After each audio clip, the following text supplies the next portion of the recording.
आगे बढ़ेंगे। ये बड़ी खबर आपको बता दें, 2 से ज्यादा बच्चों पर यूपी में जनसंख्या नियंत्रण ड्राफ्ट तैयार कर लिया गया है। स्थानीय निकाय चुनाव को लड़ने पर रोक का भी प्रस्ताव है इसमें। 2 से ज्यादा बच्चे वालों को सरकारी नौकरी नहीं मिल पाएगी, ये भी प्रावधान इस कानून में होगा। यूपी राज्य विधि आयोग ने ये ड्राफ्ट तैयार किया है, जिसमें 19 जुलाई तक राज्य की जनता से इस पर राय मांगी गई है। यूपी में जनसंख्या में नियंत्रण कानून का ये ड्राफ्ट तैयार किया गया। और इंडिया न्यूज के पास इस ड्राफ्ट की एक्सक्लूसिव कॉपी भी है। 11 जुलाई को विश्व जनसंख्या दिवस पर यह ड्राफ्ट जारी किया जाएगा। 2 बच्चों की पॉलिसी अपनाने पर तमाम सरकारी सुविधाओं का लाभ मिलेगा। निर्माण घर खरीदने पर सॉफ्ट लोन भी दिया जाएगा। साथ ही मैटरनिटी लीव पर भी 12 महीने की छुट्टी, वो भी पूरी सैलरी के साथ मिलेगी।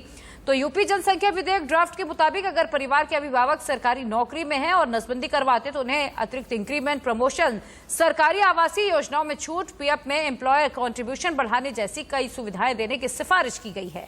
2 बच्चों पर यूपी में जनसंख्या नियंत्रण ड्राफ्ट तैयार किया गया है। स्थानीय निकाय चुनाव लड़ने पर रोक है। इसके अलावा कई प्रावधान इस प्रस्ताव में रखे गए हैं। आशीष सिन्हा ज्यादा अपडेट के साथ जुड़ गए हैं इसी खबर पर हमारे साथ। आशीष, किस तरह की ये पॉलिसी रहेगी, क्या कुछ लाभ मिलेंगे और जिनके 2 से ज्यादा बच्चे होंगे वो किन किन लाभ से महरूम रहने वाले हैं? देखिए, लॉ कमीशन ने जो ड्राफ्ट पॉलिसी तैयार की है, उस ड्राफ्ट पॉलिसी की एक्सक्लूसिव कॉपी हमारे पास है। अगर आप इस एक्ट को मानते हो, यानी 2 चाइल्ड पॉलिसी को मानते हो और आप सरकारी कर्मचारी हो, तो आपके ऊपर कई सारे आपको बेनिफिट्स मिलेंगे। जैसे कि आपको वो एडिशनल इंक्रीमेंट मिलेंगे पूरे टेन्योर में, घर खरीदने में सब्सिडी होगी, पानी, बिजली बिल और हाउस टैक्स पर आपको रिबेट मिलेगा, 12 महीनों की पूरी मैटरनिटी लीव मिलेगी, जिसमें पूरी सैलरी मिलेगी, यानी कोई सैलरी नहीं मिलेगी। 3% का इंक्रीमेंट मिलेगा पेंशन में।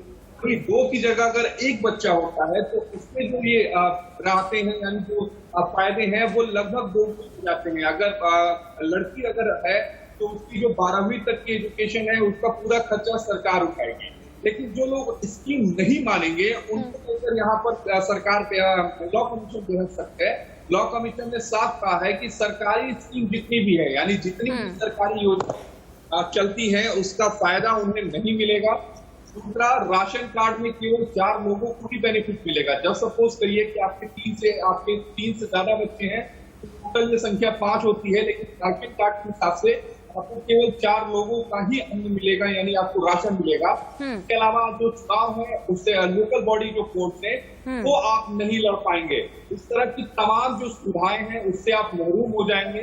लिहाजा यहाँ पर कमीशन ने जो ड्राफ्ट तैयार किया है, उसको लेकर लोगों से सुझाव मांगे हैं। जो लॉ कमीशन के चेयरमैन हैं मित्तल साहब, उनसे मेरी बात हुई तो उन्होंने कहा कि 19 जुलाई तक लोगों को अपने सुझाव देने हैं। बाकायदा एक मेल आईडी और लोग बताएंगे कि आखिर उस पर उनका क्या सोचना है। और इसी साल ये जल्दी ही कमीशन को अपनी रिपोर्ट सरकार को दे देगा और सरकार इसे कानून में तब्दील कर देगी। ठीक है आशीष, फिलहाल बहुत बहुत शुक्रिया इस तमाम जानकारी के लिए। तो आपको बता दें, जनसंख्या नियंत्रण को लेकर पूरा ड्राफ्ट बकायदा तैयार कर लिया गया है और अगर ये एक्ट लागू हो जाता है, ऐसे में जिनके 2 से ज्यादा बच्चे हैं, उन्हें बहुत सारी सरकारी सुविधाओं से वंचित रखना होगा। तो 2 से ज्यादा बच्चों पर यूपी में जनसंख्या नियंत्रण ड्राफ्ट की पूरी तैयारी कर ली गई है। पंचायत स्थानीय निकाय चुनाव लड़ने पर भी रोक का प्रस्ताव है इसमें।